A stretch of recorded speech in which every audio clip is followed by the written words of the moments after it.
Mitochondria পড়লাম, তার আগে দিন নিউক্লিয়াস পড়িয়েছি, নিশ্চয়ই মনে আছে নিউক্লিয়াস, মাইটোকন্ড্রিয়া।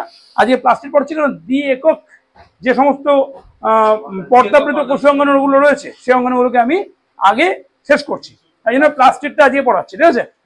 তো প্লাস্টিড, এই প্লাস্টিড নামক যে কোষীয় অঙ্গাণুটা রয়েছে, এই কোষীয় অঙ্গাণুটা যদি আমরা ভালো করে পর্যবেক্ষণ করি তাহলে আমরা কি কি পাবো এর মধ্যে দেখতে। প্লাস্টিডকে মূলত 3 রকম ভাগের প্লাস্টিড আমরা দেখতে পাই কোষের মধ্যে।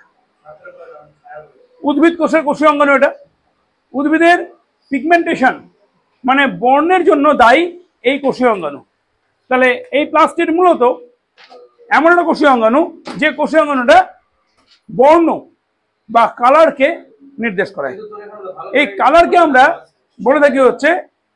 বলে থাকি যে পিগমেন্ট, ঠিক আছে। পিগমেন্ট এই কথাটা কিন্তু কালার বলবো না, বায়োলজিক্যাল সায়েন্সের টার্মে যখনই কোনো কোষীয় অঙ্গাণু সংক্রান্ত রং বলবো, মানে নিজস্ব রং, প্রাকৃতিকভাবে কোষীয় অঙ্গাণু রং ধারণ করেছে, তখন সেই জিনিসটার নাম দেবো পিগমেন্ট, কালার বলবো না। হ্যাঁ, এর কালার কি, কালার এই, কিন্তু কালারটাকে আমরা সায়েন্টিফিক টার্মে বলবো পিগমেন্ট। আর যখন বাইরে থেকে কোনো কালারকে আমরা দেব অ্যাডেড কালার, তখন তার নাম হয়ে যাবে স্টেইন। তাহলে পিগমেন্ট প্রাকৃতিকভাবে তৈরি হচ্ছে, স্টেইন যেটা বাইরে থেকে আমি কোনো একটা সেলকে বা টিস্যুকে বা কোনো কিছুকে, মানে যখন বায়োলজিক্যাল সায়েন্সে কোনো কিছুকে কালার করা হয় তখন থেকে স্টেইন বলা হয় থাকে। তাহলে স্টেইন একটা কথা, পিগমেন্টের কথা। পিগমেন্ট প্রাকৃতিকভাবে উদ্ভিদ বা প্রাণীর নিজস্ব কালার, যেমন আমাদের রক্তের লোহিত রক্তকণিকা এর মধ্যে যে হিমোগ্লোবিন থাকে, তো হিম নামক রঞ্জক বা পিগমেন্ট, ঠিক আছে।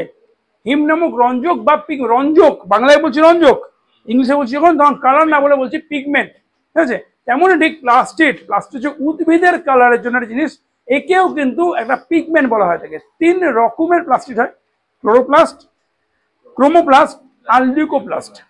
এই ক্লোরোপ্লাস্ট মানে প্লাস্টিডের যে প্রথম প্লাস্টিড ক্লোরোপ্লাস্ট, সবুজ বর্ণের যে সমস্ত প্লাস্টিড সেই প্লাস্টিড হচ্ছে ক্লোরোপ্লাস্টিড, ঠিক আছে। ক্লোরোপ্লাস্ট একেই আমরা আবার বলতে পারি ক্লোরোপ্লাস্টিড, ক্লোরোপ্লাস্টিড,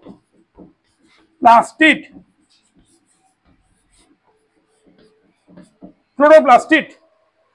ক্লোরোপ্লাস্টিড এর মধ্যে ক্লোরোপ্লাস্ট থাকে।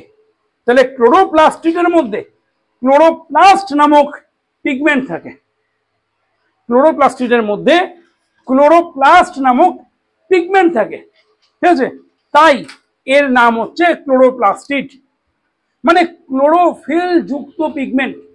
ক্লোরোফিল এটা অনেক রকম হয়, chlorophyll a, chlorophyll b, chlorophyll c, bacteria chlorophyll, অনেক রকম ক্লোরোফিল আছে। তার মধ্যে এটা হচ্ছে সবুজ বর্ণ ধারণকারী যে প্লাস্টিড, সেই সবুজ বর্ণের জন্য দায়ী যে পিগমেন্ট, সেই পিগমেন্টের নাম হচ্ছে ক্লোরোপ্লাস্ট। আর ক্লোরোপ্লাস্ট যুক্ত পিগমেন্ট দিয়ে তৈরি যে প্লাস্টিড তাকে বলছি আমরা ক্লোরোপ্লাস্টিড। এখন আমাদের আলোচনার বিষয় হচ্ছে এই ক্লোরোপ্লাস্টিড। তা এই ক্লোরোপ্লাস্টিডকে যদি আমরা এখন দেখি তাহলে এই ক্লোরোপ্লাস্টিড কেমন ধরনের দেখতে। প্লাস্টিডের মধ্যে ক্লোরোপ্লাস্ট দিয়ে তৈরি ক্লোরোপ্লাস্টিড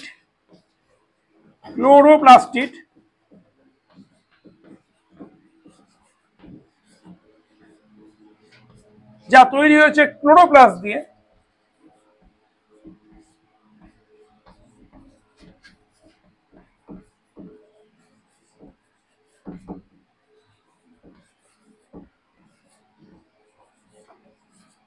ক্লোরোপ্লাস্ট দ্বারা গঠিত।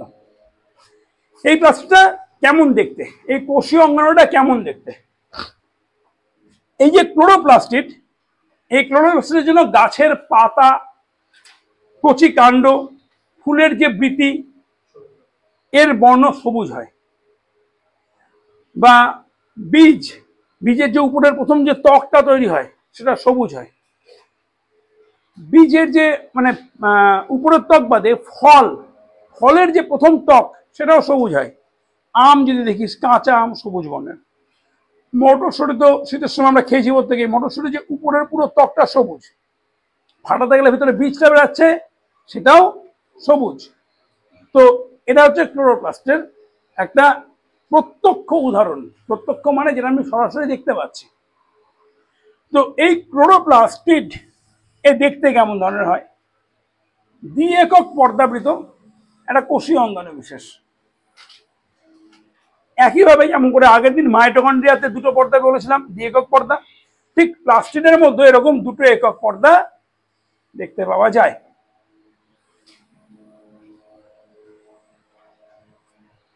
একইভাবে মাইটোকন্ড্রিয়া যেমন আমরা বলেছিলাম যে দুটো পর্দার মাঝখানের যে ফাঁকা জায়গাটা তার নাম পেরিমাইটোকন্ড্রিয়াল স্পেস, ওইখানে ছিল, এর নাম হচ্ছে পেরিপ্লাস্টিডিয়াল স্পেস। ঠিক আছে, তাহলে পেরিপ্লাস্টিডিয়াল স্পেস এখানে তৈরি হয়েছে। এটা আউটার মেমব্রেন, এটা ইনার মেমব্রেন। পেরিপ্লাস্টিডিয়াল স্পেস, এর মধ্যে থাকা ফ্লুইডকে বলছি পেরিপ্লাস্টিডিয়াল ফ্লুইড। এগুলো আমরা আগের দিন মাইটোকন্ড্রিয়া পড়ার সময় আলোচনা করেছিলাম, তাই দ্বিতীয়বার একই কথা বলছি না। এর ভিতরে সাইটোপ্লাজম থাকে, প্লাস্টিডের নিজস্ব সাইটোপ্লাজম। তো এর নাম প্লাস্টিডিওপ্লাজম বলা যেতেই পারে। না, আমি সাইটোপ্লাজমটাকে দেখানোর জন্য দানা দানা আঁকছি, কেন না হতে গেলে ছবি আঁকতে গিয়ে এটাকে ধরনের যে যদি আমি পরীক্ষার সময় এখন এটার ভিতরে সেট করি তাহলে দেখতে খারাপ লাগবে, সময় বেশি লাগবে। তাই আমি ডট ডট দিলাম, দিয়ে দেখালাম যে সাইটোপ্লাজম দেখা যাচ্ছে, মানে এটা ক্রিস্টাল ভাব নিয়ে এলাম। এবার যদি তার মধ্যে আমাকে দানাদার কিছু দেখাতে হয় মোটা মোটা এরকম, তাহলে একটু গোল গোল করে ঘিরে দেবো, লিখে দেবো এর মধ্যে তো প্রোটিন থাকে, গ্র্যানিউলার প্রোটিন। তাহলে এর মধ্যে যে সাইটোপ্লাজম থাকছে, এর মধ্যে যে সাইটোপ্লাজম থাকছে, সেই সাইটোপ্লাজমকে আমি চলতি কথায় প্লাস্টিডিওপ্লাজম বলতে পারি, কিন্তু বিজ্ঞানীরা এর নাম প্লাস্টিডিওপ্লাজম না রেখে একটু চেঞ্জ করেছে, নাম দিয়েছে স্ট্রোমা। স্ট্রোমা, ঠিক আছে?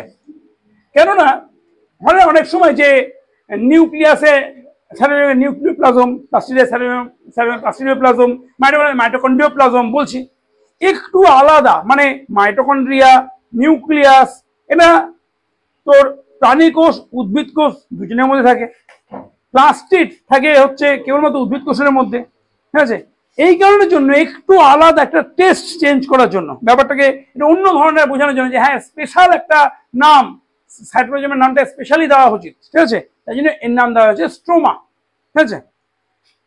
তো আর এর মধ্যে যে দানাদার জিনিসগুলো দেখতে পাওয়া যাচ্ছে, সেই দানাদার জিনিসগুলোর নাম হচ্ছে গ্র্যানিউলার প্রোটিন।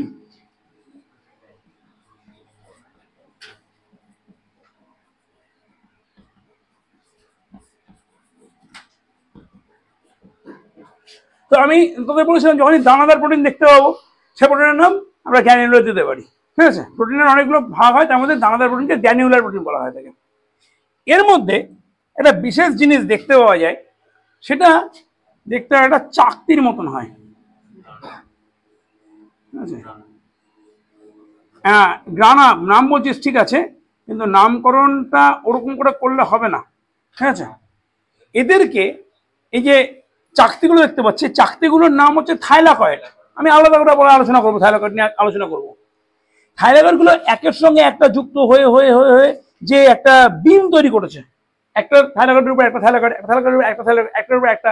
যেমন করে মনে হচ্ছে আমরা যে ছোটবেলায় ক্যারাম খেলতাম, এখনো খেলি, অনেকে খেলি, আমি খেলি এখনো ক্যারাম, ঠিক আছে? ক্যারাম খেলতাম, ক্যারামের মধ্যে একটা খেলা হতো, হয়তো ছোটবেলায় শুনেছিস কলা গাছ, শুনেছিস না কলা গাছ, ঠিক আছে? সেই কলা গাছে ছিল হচ্ছে কালো সাদা করে গুটি সাজাবো, একদম ঠিক মাঝ বরাবর জায়গাটা রেড গুটি থাকবে, লম্বা করে মাঝখানে জায়গায় গুটি মারবো, ঠিক ওরকম ধরনের কালো সাদার কলাম, কালো সাদা যেমন সাজাচ্ছে ওরকম কলামে একটা ক্যারামের গুটির উপরে আরেকটা ক্যারামের গুটি চাপিয়ে রেখেছি, একটার উপরে একটা, একটার উপরে একটা, তার উপরে একটা, ঠিক এরকম করে থাইলাকয়েড তার উপর থাইলাকয়েড, এরকম করে থাইলাকয়েড গুলো গেছে পরপর উপরে থাকছে, পাশাপাশি না। এই অবস্থায় নাম হচ্ছে গ্রানাম। নাম কি? গ্রানাম, ঠিক আছে? এর নাম কিন্তু গ্রানা তখনও হচ্ছে না, ঠিক আছে? তাহলে থাইলাকয়েডের একটা কলাম কে বলা হচ্ছে গ্রানাম। থাইলাকয়েডের মান রাখবে, দেখ একটা ছন্দে মিলে যাচ্ছে, থাইলাকয়েডের একটি কলাম নাম হলো গ্রানাম, কলাম গ্রানাম, মনে রাখবে। এবার যদি এরকমই অনেকগুলো কলাম হয়, কলামকে একটু স্টাইলিশ দেখানোর জন্য আমি পিছন দিকে আঁকছি, ছোট করে দিলাম, সামনের দিকে আঁকছি, একটু বড় বড় করে দিলাম, ঠিক আছে, মানে থ্রিডি থ্রিডি একটা এফেক্ট আনার জন্য। এই যে ছোটবেলায় রাস্তা আঁকতাম না, যে দূরের রাস্তা ছোট, সামনের রাস্তা মোটা হয়ে গেল, বড় হয়ে গেল, ঠিক তাই জন্য সামনের গুলো এরকম বড় বড়। এখানে ধরনের আরো আছে, ঠিক আছে, আর দেখতে পাচ্ছি না, ভেতর দিকে চলে গেছে, এরকম ধরনের।